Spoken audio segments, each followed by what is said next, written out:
Қазақстанда зейнетақы жүйесін модернизациялаудың кезекті кезеңі аяқталды.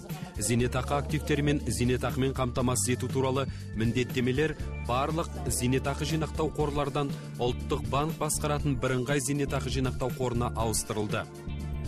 Бірыңғай зейнетақы жинақтау қорындағы салымшылардың жалпы саны 9 миллион 700 мыңға жуық. Акционером фонда является правительство Республики Казахстан, но акции фонда переданы в доверительное управление Национальному банку. Қор акционері Қазақстан Республикасының үкіметі болса, қор акциялары Қазақстан Республикасының ұлттық банкіне сенімді басқаруға берілді. Бұған қоса, ұлттық банк кастодиан банк болып табылады. Яғни кастодиан банк зейнетақы активтеріне инвестициялық портфельдің құрамына кіретін қаржы құралдарының дұрыс есепке алынуына қосарланған бақылау мен есеп жүргізеді. Осылайша қосарланған есеп пен бақылау қағидасы сақталады. Яғни бірыңғай зейнетақы жинақтау қорының өзі зейнетақы активтеріне есеп, бухгалтерлік есеп жүргізсе, бұған қоса бұл шаруамен ұлттық банкте айналысып, оны бақылап отырады және күнделікті негізде екі есеп жүйесін салыстырып отырады. И ежедневно две системы, учетные системы сверяются.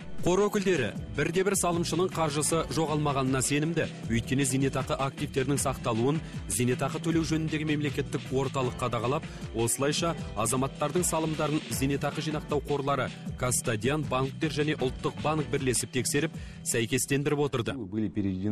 Барлық зейнетақы активтері тиынына дейінгі нақтылықпен аударылды. Бірыңғай зейнетақы жинақтау қорында үтірден кейінгі 7-ші санға дейінгі нақтылықпен есеп жүргізілетінін атап өту керек.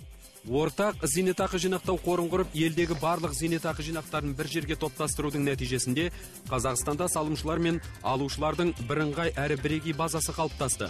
Жинақталған ақпарат енді республиканың зейнетақы жүйесін дамытуда жаңа бағыттар жасап шығару үшін мәліметтерге талдау жүргізуге мүмкіндік береді. Мне очень это понравилось, потому что... Өз басым бірыңғай зейнетақы жинақтау қорының құрылуын қолдаймын, өйткені өмірімде бірнеше рет жұмыс ауыстырдым. Барған жерде үнемі бір зейнетақы қорынан басқасына ауысу қажет болатын. Қаржымды жоғалтып алам ба деп қауіптенетінмін. Ал қазір бір қор құрылды. Зейнетақы салымдарым туралы ақпарат алғым келсе, қайда баратынымды да білемін. Бұл өте ыңғайлы, осындай шешім қабылдаған мемлекетімізге алғыс айтамын. Знаю, куда обратиться, знаю, где мои пенсионные накопления и так далее. Это очень удобно, я считаю. Очень удобно. И спасибо государству, что так сделали. Қор филиалдар мен салымшыларға қызмет көрсету орталықтары еліміздің барлық аймақтарында ашылды. Бүгінгі күні бірыңғай зейнетақы жинақтау қоры аймақтық желісі қалалар мен шағын елді мекендердегі 246 бөлімшеден тұрады. Бұл шалғай аудандардың тұрғындары үшін ыңғайлы. Я выбрала два способа. Это личный способ, и затем через интернет-сайт можно посмотреть. Мен екі жолын таңдадым. Жеке тәсілін және интернет-сайт арқылы қарауға болатынын. Бұл тіптен ыңғайлы.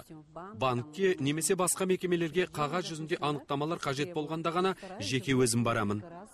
Ал бірыңғай зейнетақы жинақтау қорының интернеттегі сайтына жылына бірнеше рет кіріп, өзімнің зейнетақы жинақтарымды қарап отырамын. Зейнетақы салымдарымды көріп, жинақ сомасын көріп, ризамын. Отчисление все своевременно, и смотрю на сумму, естественно, меня устраивает.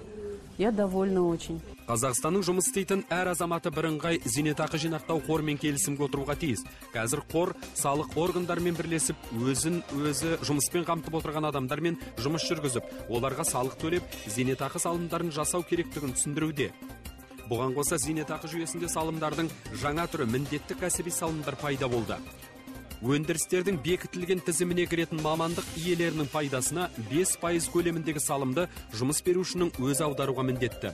Қор мамандарының айтуынша салымшылардың бірыңғай зейнетақы жинақтау қорға оң көзқарас танытуларына зейнетақы жинақтары қозғалысының ашықтығы мен мемлекеттік бақылаудың болуы себеп. Доверие трудно, это вкладчики сами должны показать это.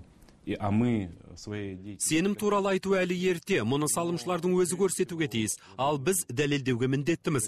Бірақ менімше активтерді мемлекет басқарып, олардың сақталуы инвестициялық кірістілік үшін де мемлекеттің жауап беретіндігі қорға деген сенімді арттыруға тиіс. Сол себепті сенім арта түседі деп ойлаймын. Конечно, я думаю, доверие должно быть повышено.